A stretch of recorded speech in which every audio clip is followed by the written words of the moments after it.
먼저 시작을 하겠습니다. 저는 그 평범한 직장인입니다. 글 쓰는 작가도 아니고요. 글 쓰는 일을 하는 사람도 아니고 그런 평범한 직장인인데요. 제가 100일 글쓰기를 3번 완주했던 그 경험에 대해서 이야기를 해보려고 합니다. 어, 글을 쓰고 싶은데 작가는 아니더라도 글을 꾸준히 쓰면 참 좋겠는데 늘 마음만 먹고 마시는 분들이 혹시 계신가요? 늘 글쓰기는 어렵고 또 어떻게 하면 글을 잘 쓸 수 있을까 그렇게 마음먹은 분들이 있다면 그래 나도 한번 해봐야겠다 이렇게 마음을 먹을 수 있도록 제 말이 조금 도움 드릴 수 있었으면 좋겠습니다. 저는 100일 글쓰기를 3번을 했어요. 어쩌다 보면 3번을 하게 됐는데 처음 2019년 4월부터 7월까지 100일 글쓰기를 했고요. 2020년 3월부터 8월까지 150일 동안 100일 매일 글쓰기를 했습니다. 그리고 최근에 이제 2020년 10월부터 1월까지 우리 성장판 백업러 글쓰기를 통해서 100일 글쓰기를 완주를 했는데요. 네이버 블로그를 통해서 거기에 이제 글을 꾸준히 올리면서 글쓰기를 했습니다. 사실 뭐 제가 어떤 특별한 좋은 글을 썼다거나 읽을 만하게 의미 있는 글을 쓴 건 아니라서 부끄러운 그런 경험이긴 하지만 썼던 글을 이렇게 보면요. 제가 이제 달리기 하는 걸 좋아해서 달리기에 대한 내용도 많고 또 글쓰기에 대한 내용도 많이 있습니다. 그런데 대부분 이렇게 쭉 보시면 일상에 대한 그런 어떤 큰 특이하지 않은 어, 그런 경험들을 글로 써낸 것들이 굉장히 많아요. 그래서 어, 일기와는 조금 다르지만 어떤 어, 나름의 어떤 일상을 기록해 나가는 그런 글쓰기를 계속 이어왔습니다. 처음 매일 글쓰기를 해봐야겠다 마음먹었던 것은 2019년에 2월에 참여했던 그 성장판 글쓰기 모임이었어요. 그때는 일주일에 한 편씩 글쓰기를 하는 거였는데요. 일주일에 한 편 쓰는 글쓰기가 그렇게 힘들 수가 없었습니다. 매일매일이 고통의 연속이었어요. 월요일부터 목요일까지 매일 뭘 쓰지? 고민을 하다가 토요일 날에는 고통이 절정에 오르더라고요.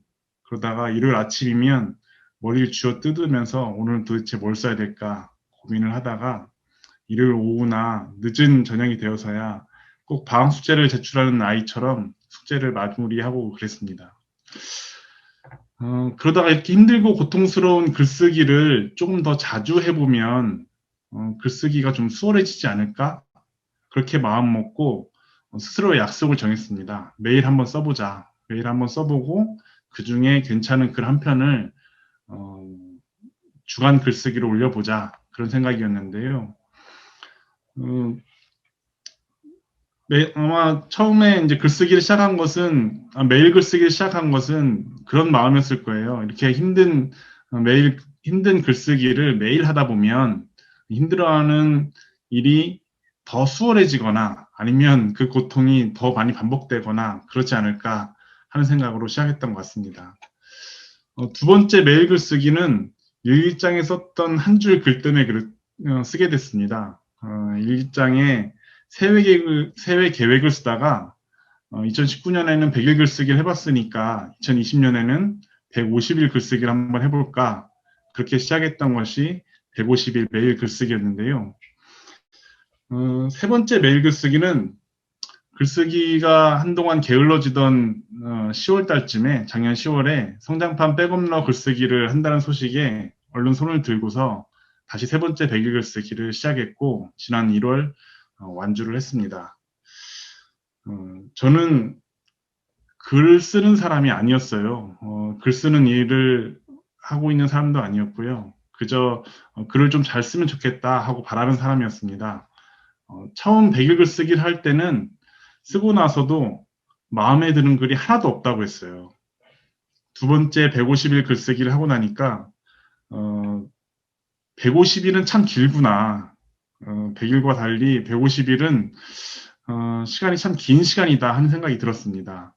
블로그에 글을 써놓고 오늘이 도대체 며칠째인지 얼마나 날짜를 샜는지 몰라요. 세 번째 100일 글쓰기를 하면서부터는 조금 느낌이 달랐습니다. 이제 좀 글을 쓰고 있는 건가? 글다운 글을 좀 쓰고 있는 게 아닌가? 조금 더 나아졌다고 해야 될까요? 회를 거듭할수록 글쓰기가 조금 수월하다는 그런 느낌이 좀 들었습니다. 글 한 편을 쓰는 부담이 예전과 좀 다른 그런 느낌이었고요.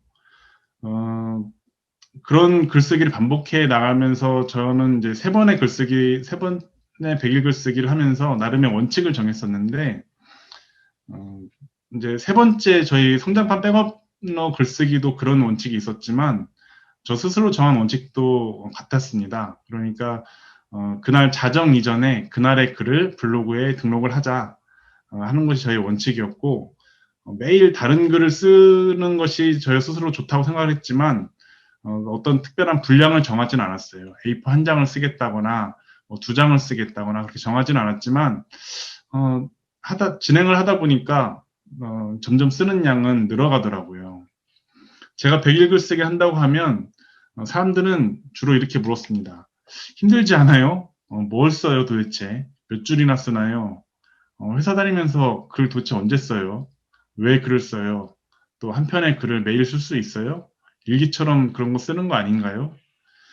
또 그렇게 글을 쓰면 뭐가 그렇게 좋나요? 이런 식의 질문들을 공통적으로 많이 했습니다. 해보니까 100일 글쓰기는 정말 힘들었습니다. 어쩌면 100번의 고통이 반복된다고 느껴질 수도 있었는데요.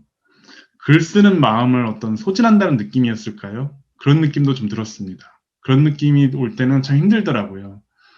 글 쓰는 마음이 응축되었다가 글 쓰는 마음이 글로 표현됐을 때는 마음에 드는 글을 딱 표현할 수 있었는데 그런 글이 아니라 어쩔 수 없이 하루하루 써나가는 그런 느낌 들 때는 내가 이걸 도대체 왜 할까?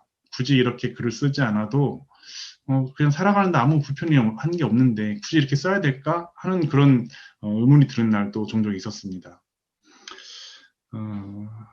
한 줄도 쓰지 못해서 고통스러웠던 날에 썼던 글을 몇 편 제가 올려놔봤는데요. 제목이 이렇습니다. 한 줄도 쓰지 못하겠는 날, 이런 날도 있는 법, 이런 글도 있었고요. 글씨를 영접하는 기분을 맡고 싶다고 징징거리기도 했습니다. 매일 글쓰기가 가장 위태로웠을 때는 가족들과 어디 여행을 갔다거나 글 쓰는 상황이 되지 않았을 때가 가장 힘들었는데 저는 가족들과 캠핑하는 걸 좋아해서 캠핑장에 나갔을 때 그날의 글을 쓰는 상황이 되면 좀 힘든 그런 상황도 있기도 했습니다. 어쩌면 글쓰기여서 힘들다기보다는 매일 무엇을 일정하게 한다는 것, 그거 자체가 더 힘든 게 아니었을까 그런 생각이 들었습니다. 하지만 100일 글쓰기는 저를 다시 태어나게 했는데요. 바로 쓰는 사람이었습니다. 100일 글쓰기를 하면서 기억에 남는 일을 몇 가지 소개해 드리자면 한 번은 이제 저녁 술자리가 있어서 약속이 있어서 모임이 끝나고 늦은 시간에 지하철을 탔는데 그날 글을 하나도 안 쓴 거예요. 밤 11시는 다 되어가고 집에 도착하면 글 쓸 수 있는 시간은 얼마 되지 않고 또 이미 또 술도 한잔 했겠다 싶어서 그날 집으로 돌아가는 지하철역에서 문에 기대어서 글을 쓴 적이 있었습니다. 그렇게 쓴 글이 별로 이렇게 흥이 와닿지 않을 것 같았는데 저도 모르게 글 쓰는 거에 빠져들었나 봐요. 집에 가는 지하철을 놓쳐가지고 지하철 정거장을 놓쳐서 다음 정거장에 내린 적도 있었고요. 또 한 번은 회식이 있었는데 사람들하고 술자리 기울이다가 불현듯하게 글감이 딱 떠오르는 거예요. 오늘 이걸로 글 쓰면 좋겠다. 그래서 화장실로 가가지고 스마트폰 메모장을 열고 글을 막 썼습니다. 한참을 글 쓰다가 다시 회식 장소에 갔더니 제 가방하고 옷이 없는 거예요. 사람들이 다 가지고 2차 장소로 가버려가지고 1차만 회식을 하고 집에 가려고 했는데 어쩔 수 없이 2차 장소에 가서 인사를 하고 짐을 찾아왔던 적도 있습니다. 세 번째 이야기는 말씀드리면서 좀 창피한 내용이기도 한데요. 아내는 제가 매일 글쓰기를 하는 것을 잘 알고 있었습니다. 하루는 아내하고 말다툼을 하고 제가 안방에 들어가 침대에 누웠는데요. 시간이 이제 자정을 향해 갈수록 마음속에서는 오늘 글을 써야 되는데 나가서 노트북 열고 글 쓸 자신은 없고 그래서 침대에 누워서 조용히 스마트폰을 열고 글을 썼던 적이 있어요. 아내와 다퉈놓고도 앉아가지고 글을 쓰고 있는 저 자신도 되게 웃겼지만 아내가 갑자기 방문을 쑥 들고 들어오더니 저한테 그러더라고요. 아니 그래놓고도 혼자 글을 다 썼대? 그런 얘기를 하는데 얼마나 웃었는지 몰라요. 음, 이 매일 글을 썼던 세 번의 경험이지만 그래도 한 두어 번은 그 메일의 연속성이 끊겼던 날이 있습니다. 한 번은 어, 아이를 혼냈던 날이에요. 큰아이가 이제 사춘기가 되면서 아이를 혼내고 났더니 그날은 도저히 글을 쓸 수가 없더라고요. 아이를 혼내놓고 나서 마음이 불편한데 그 마음으로 글을 쓸 수가 없어서 그날 하루는 글을 쓰지 못했던 날이 있었습니다. 100일 글쓰기를 하고서 기억에 남는 일 중에 또 하나는 첫 번째는 2019년에 글쓰기를 하다가 브런치 작가가 됐던 일인데요. 어떤 특별한 경험을 찾는 어떤 브런치하고 제가 쓰려고 했던 글하고 맞아 떨어져서 했었는지 한 번에 브런치 작가가 되어서 브런치에 글을 올리기도 했었는데 브런치하고 블로그하고 느낌이 좀 달라서 지금은 브런치는 제가 가장 마음에 드는 글을 위주로 올리고 주로 블로그에 계속 글을 쓰고 있습니다. 또 하나는 출간 제의를 받았던 기억이었는데요.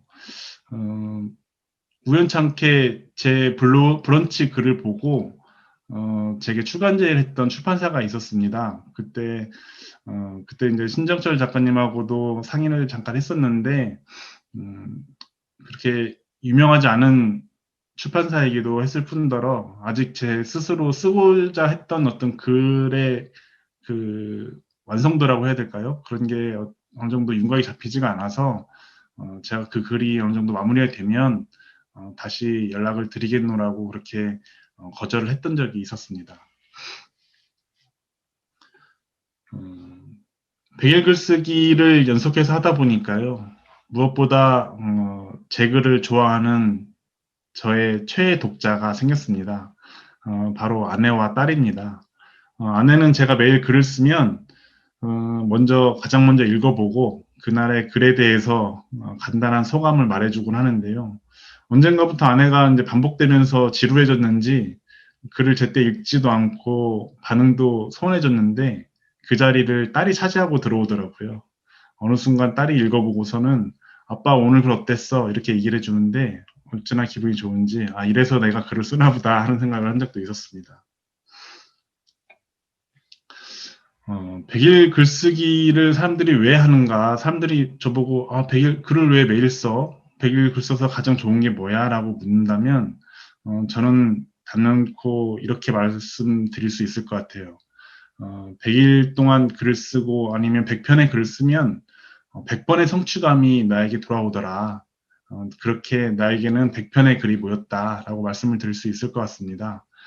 평범한 직장인이 매일매일 어떤 성취감을 얻는다거나 또는 보람을 찾는 그런 경험을 얻기는 쉽지 않았는데요. 저도 똑같은 일상을 반복하고 지루한 일상을 살아가는 평범한 직장인이지만 매일 한 편의 글을 완성하고 한 편씩 쌓아가는 그런 글이 나에게 생긴다는 것은 저에게는 일상을 살아가는 가장 큰 기쁨과 같은 일이었습니다. 혹시 제 말씀을 듣는 분들 중에서 100일 글쓰기를 나도 한번 해보고 싶다 하는 분들이 있다면 제가 작은 어떤 팁을 좀 전해드리고 싶습니다. 100일 글쓰기를 하면서는 가장 중요한 것은 일단 쓰는 것, 마음을 먹는 것이 가장 중요한데요. 100일 동안 어떻게 다 쓸까 이렇게 생각하는 것보다 오늘 당장 하루 시작하는 것이 제일 중요합니다. 언젠가 제가 좋아하는 어떤 작가의 인스타를 이렇게 보다 보니까 그분이 그런 말을 썼더라고요. 잡문이라도 이렇게 매일 쓰는 것이 중요하다 이런 말을 써놓으셨는데 저도 글을 쓰다 보니까 아무것도 아닌 글을 써놓고도 그날의 글 안에 나중에 다시 읽어보니까 저의 감정과 생각, 그런 그날 하루의 어떤 그런 패턴들이 이렇게 들어가 있는 글을 다시 볼 때가 있습니다. 일단 그날 하루에 있었던 일, 대화, 감정, 어떤 것이든 한 줄을 시작하고 그날의 글을 써보는 것은 글을 글을 계속 써나가는데 큰 도움이 됐었습니다. 또 글을 매일 쓰는 것은 습관의 영역이기 때문에 어디에서 쓸지, 언제 쓸지, 무엇을 가지고 쓸지를 미리 정하는 건 굉장히 중요합니다. 저 같은 경우는 밤에 집에 와서 항상 썼는데요. 가지고 있는 노트북을 들고 거실에 앉아가지고 이렇게 썼습니다. 나의 글쓰기 도구가 없다는 그런 생각에 중고 노트북을 산 적도 있었고요. 무라카미 하루키가 처음에 작가 생활을 시작할 때 자기 식탁에 앉아서 글 썼다고 했었는데 저도 식탁에 앉아서 글을 쓰면서 그 심정하고 비슷하구나 하는 것을 느낄 때 있었습니다.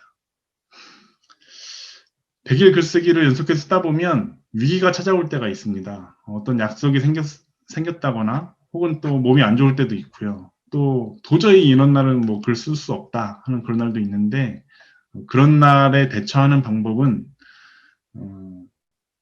하나는 나에게는 이런 주제가 있다 하는 어떤 무기를 하나 만드는 겁니다. 저 같은 경우에는 글쓰기와 달리기가 저의 그런 주제였는데요. 글을 쓰기 힘든 날에도 매일 글을 쓰다 보니까 글쓰기에 대한 나의 감상, 나의 감정, 어떤 생각들에 대해서는 뭐라도 이렇게 쓸 수 있겠더라고요. 달리기를 또 좋아하다 보니까 달리기를 하면서 느꼈던 어떤 그런 생각들이나 나에게 일어나는 변화, 달리면서 들었던 그런 생각들에 대해서도 한 편의 글로 언제든지 쓸 수가 있었습니다.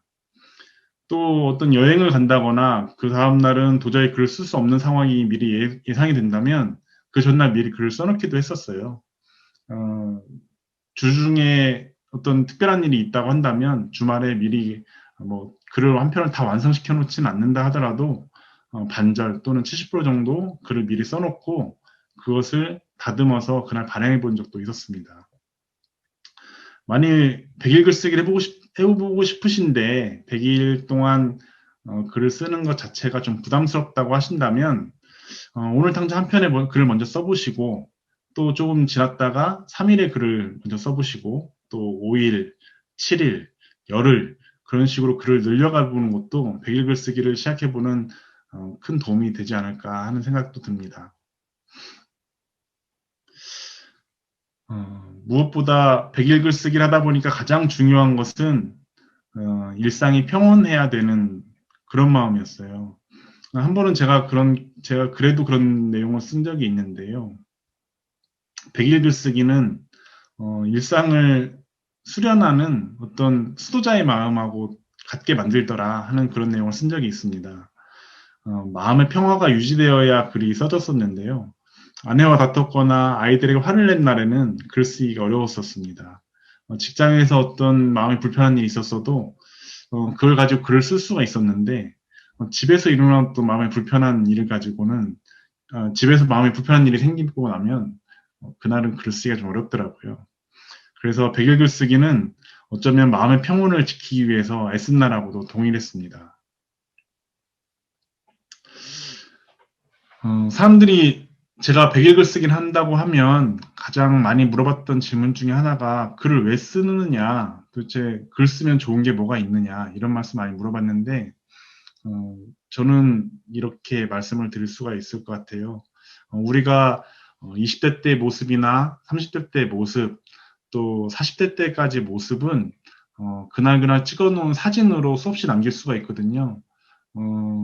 젊을 때의 모습이나 나이 들어가는 모습은 사진을 통해서 다 확인할 수 있지만 내가 20대 때 가졌던 나의 생각, 또 30대 때 가졌던 나의 생각, 또 지금 갖고 있는 나의 생각은 글이 아니면 남길 수가 없었습니다.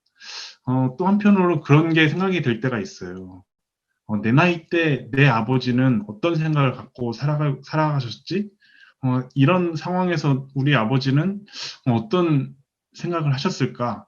우리 부모님은 그 나이 때, 내 나이 때, 그 상황에서 어떤 마음을 가지고 살아오셨을까 하는 게 가끔 궁금할 때가 있는데, 저는 그런 것을 매일매일 남기는 글 속에 녹아내려다 하다 보면 나중에 아이들이 저의 생각이 궁금할 때 제가 써놓은 글을 뒤적이다가 저의 생각을 읽어내지 않을까 그런 생각이 좀 듭니다. 어, 여전히 저는 제가 쓰는 그러니까 글을 쓰는 저의 목표라고 해야 될까요? 어떤 글의 목표가 출간이라거나 책을 낸다거나 하는 데 있지는 않고, 저는 제가 가진 생각을 정확하게 표현해낼 수 있다면 그것으로 족합니다. 하지만 글을 쓰다 보니까 글 쓰는 것이 내가 살아가는 일상을 한 발 한 발 잘 디뎌가는 그런 여행과도 많이 닮아 있다는 생각이 드는데, 저는 달리기를 좋아해서 여행을 가면 꼭 달리기를 할 도구, 러닝화도 챙겨가고, 달리기 할 필요한 어떤 운동복도 항상 늘 챙겨가서 달리기를 하는데요. 제가 좋아하는 여행지에 가서 달리고 나면 그 여행이 굉장히 특별해지더라고요. 내가 생각했던 그 여행지를 모두 다 디뎌본 그런 느낌이라고 해야 될까요? 우리가 일상이라는 여행을 살아가면서 글쓰기를 계속 하다 보면 그 일상을 두 발로 다 디뎌낸 것 같은 그런 특별한 느낌이 찾아왔었습니다. 꼭 글을 100일 동안 꼭 쓰지 않으신다 하더라도 나의 느낌과 나의 감정, 생각들을 잘 챙겨서 글로 남기시는 그런 성장판 회원분들이 되었으면 좋겠습니다. 부족하지만 저의 긴 얘기를 잘 들어주셔서 너무 감사합니다. 예, 수홍님 너무 강연 너무 감동적이고요. 저도 되게 막 소름이 돋으면서 너무 잘 들었습니다. 네. 이게 저 소중한 경험 나눠주셔서 감사드리고요. 지금 그 들으신 그 성장판 분들 지금 이제 질문 있으시면은 채팅창에 올려주셔도 되고 아니면은 이렇게 그 음소거 해제하시고 이렇게 목소리로 말로 이제 질문해 주셔도 되겠습니다. 네. 질문 올려주시죠. 네. 네, 수홍님께 궁금하신 점 있으시면은 지금 채팅창이나 예,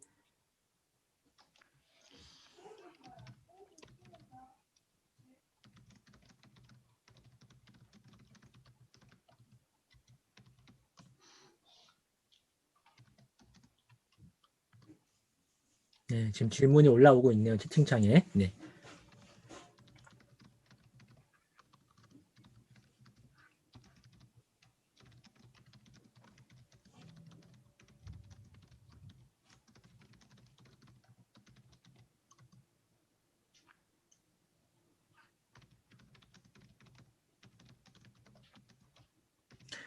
수홍님, 그 질문에 대한 답변은 예, 질문을 한번 말씀을 드릴까요? 읽어주시고 예, 말로 해주십시오. 네. 예, 그러겠습니다. 예. 저는 글 쓰는데 1시간이 좀 안 걸리는 것 같아요. 그 글감을 생각하는 시간은, 일상 속에서 생각을 많이 하고 있고요.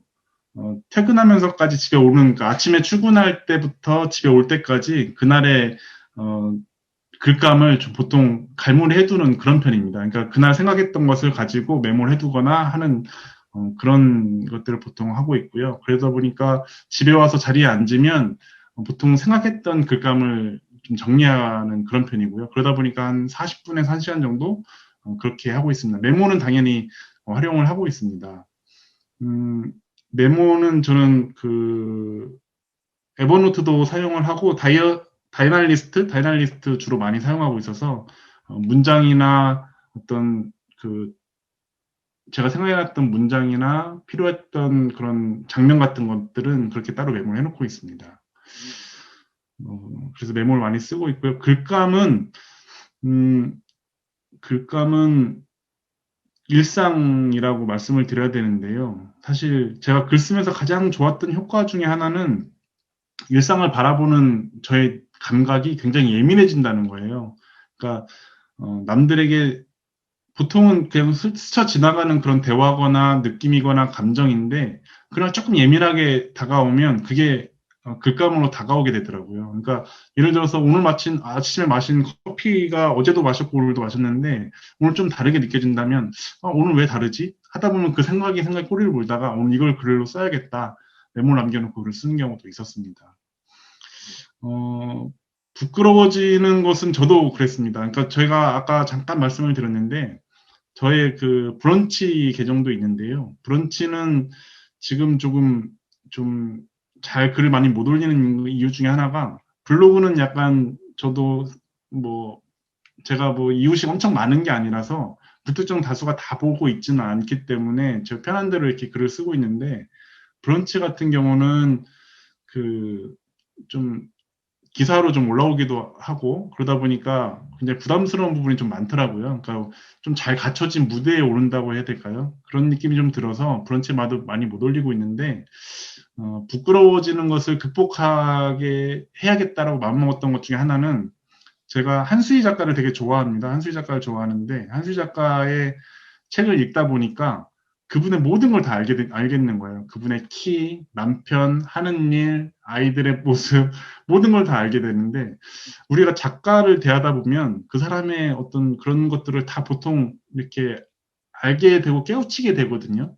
글을 쓴다는 게 나의 모습을 이렇게 바깥으로 다 드러내고, 나 스스로 정리해가는 그런 느낌인데, 나의 마음을 바깥으로 드러낸다고 해서 누군가 그걸 읽고 또 뭐 나를 흉볼 것도 아니고 나에 대해서 손가락질 할 것도 아니기 때문에 그렇게 글을 올리는 것을 부끄러워하지 않으셔도 좋지 않을까 그런 생각이 들고 불태기는 작년에 불태기가 왔었습니다. 작년에 8월까지 150일 글쓰기를 완주를 하고 났는데 아까 말씀드렸던 글 쓰려는 마음이 제가 소진됐다는 그런 느낌이 너무 강하게 들어서 이번엔 좀 쉬어야겠다라고 마음을 단호하게 먹고 150일 글쓰기 마치는 날 글을 딱 끊었는데요. 마침 10월에 우리 성장판 백없는 글쓰기를 시작하는 바람에 다시 글쓰기를 또 이어갔었던 그런 적이 있었습니다. 방문자 숫자는 사실 저는 큰 의미를 두지 않았을 뿐더러 큰 변화도 없는 것 같은데요. 저희 지금 블로그에 한 150명 정도 그렇게 이웃이 있고 방문자도 하루 평균 제 글을 읽으시는 분들이 한 50번 정도 이렇게 되는 것 같습니다. 작가의 꿈은 제 글이 뭐 나중에 한번 읽어보시면 알겠지만 그렇게 제가 글을 잘 쓰는 사람이 아니라 가지고요.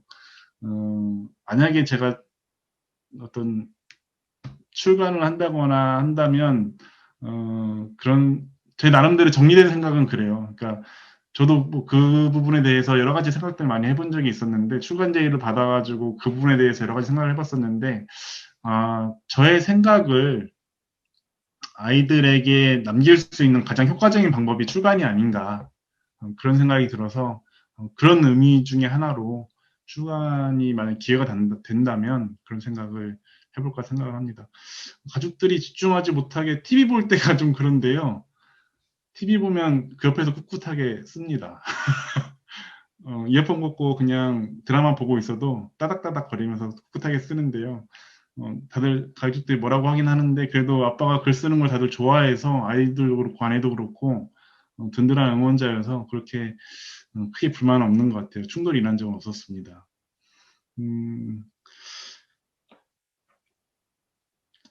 또 브런치는 그 브런치 작가를 통과해야만 글을 쓸 수가 있는데요. 저희가 다음 그 홈페이지 보다 보시면 밑에쯤 내려가다 보시면 브런치 작가들이 올려놓은 그날의 글을 모아서 이렇게 올려놓는 공간이 따로 있습니다. 그래서 포털에 글들이 몇 개 소개가 되고요.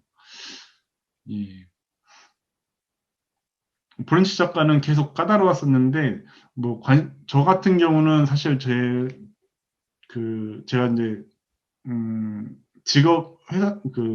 직장이 직장에서 일어나는 어떤 특별한 일들을 가지고 이렇게 몇 편의 글을 쓰고 소개도 그런 식으로 하다 보니까 한 번에 됐던 것 같아요. 그래서 그런 도움이 많이 됐었고 체력이 돼서 쓰는 건 아닌데요. 그 달리기 하면서 글 쓰는 거에 대한 그 글감이 굉장히 많이 떠올라요. 그러니까 어느 책에서 그런 말이 있더라고요. 달리기가 그 동적 명상이라고, 동적 명상이라는 그런 표현을 하셨는데 저는 굉장히 공감하거든요. 달리면서 어떤 생각이 정리되고 어떤 이런 것들이 많이 되는데 그 중에 하나가 글감이 떠오르는 그런 부분들이 굉장히 많이 됐었습니다. 저도 하루키를 굉장히 좋아하고 많이 닮아가고 싶은데 글쓰기는 그렇지 않습니다. 마스크 쓰고 달리는 거 힘든데요. 오늘 저 25km 달리고 왔었거든요, 아침에. 근데 처음으로 마스크를 쓰고 달렸어요, 25km를. 근데 이게 점차 저도 이제 처음에는 가장 힘들었던 게 마스크 쓰고 달리는 게 너무 힘들어가지고 5km부터 적응을 해나가는데요. 5km 달리고 적응하고 7km 달리고 이제 10km까지 이렇게 늘려갔는데 이것도 점차 적응이 되더라고요. 또 지나다 보니까. 음, 글쓰기 저는 정말 그 아이들에게 물려주고 싶은 어떤 그 습관이라고 해야 될까요? 좋은 습관, 어떤 살면서 가질 수 있는 가장 좋은 습관이라거나 어떤 유용한 삶의 그런 지혜라고 해야 될까요? 그런 부분이 있다면 아이들한테도 글쓰기를 좀 알려줬으면 좋겠다는 그런 생각이 들어요. 저희 아들내미가 중학교 3학년인데요. 아들이 그런 얘기를 하더라고요. 그 아빠가 자기가 나중에 아빠처럼 글을 쓰다가 책을 내게 되면 아빠로부터 추천사를 받고 싶다 이런 얘기를 했을 때 얼마나 뿌듯했는지 모릅니다. 글을 쓰고 싶다고 생각한 주제나 관심 분야는 사실 정리해놓은 부분은 있습니다. 부끄럽지만 한 세 가지 정도 있는데요. 그게 이제 저도 직장 다니다 보니까 한 10편이나 15편 정도의 일련된 꼭지로 글을 썼으면 좋겠는데 그게 잘 정리가 안 돼서 지금 올해의 목표는 그런 그러니까 200자 원고지 600매 정도의 글을 한번 써보는 그런 거를 목표로 좀 삼고 있습니다. 그래서 생각했던 그런 주제나 이런 것들을 가지고 좀 썼으면 하는 그런 생각들을 가지고 있어요.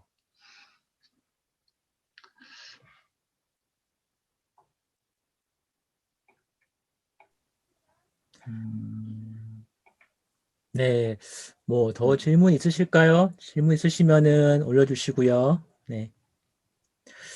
네, 제가 오늘 수홍님 그 강의를 들으면서 저도 뭐 이번에 백일 글쓰기를 했지만은 정말 백일 글쓰기를 통해서 정말 좋은 경험 많이 하셨고 다른 분들한테 많이 도움이 되는 얘기 해주셔서 정말 저도 너무 좋았고요. 네, 네, 또 질문 올라왔네요. 네. 예. 처음 글쓰기 시작했을 때는, 그러니까 제가 이제 처음에 말씀드린 것처럼 일주일에 한 편을 쓰는 거였는데요. 그게 너무 힘들더라고요. 일주일에 한 편 글 쓰는 게 쓰고 나서도 결과물도 너무 마음에 안 들고, 그러다 보니까 이제 그 과정을 하루로 집약해서 쓰자라는 게 저희 처음의 목표였거든요. 일주일 동안 월요일부터 목요일까지 글감을 내내 고민하다가 금요일 날 다듬고 주말에 쓰고 하는 그 일주일간의 과정을 하루로 좀 축약을 해보자라고 생각을 해서 했던 건데 그때도 뭐 1시간 남짓하게 시간이 걸렸던 것 같습니다. 그러니까 뭐 하루 종 반나절 집에 와서 계속 앉아서 글만 쓰고 있었던 이렇지는 않았던 것 같아요. 그러니까 매일 글쓰기를 하다 보니까 집에 와서 퇴근하고 집에 와가지고 식사하고 책도 좀 보고 뭐 이렇게 시간을 하다가 한 10시쯤부터 시작해서 한 11시 정도까지 끝내고 잠드는 게 보통 평일에 그런 어떤 일상이었거든요. 그래서 그런 규칙이 계속 이어져 갔던 것 같습니다.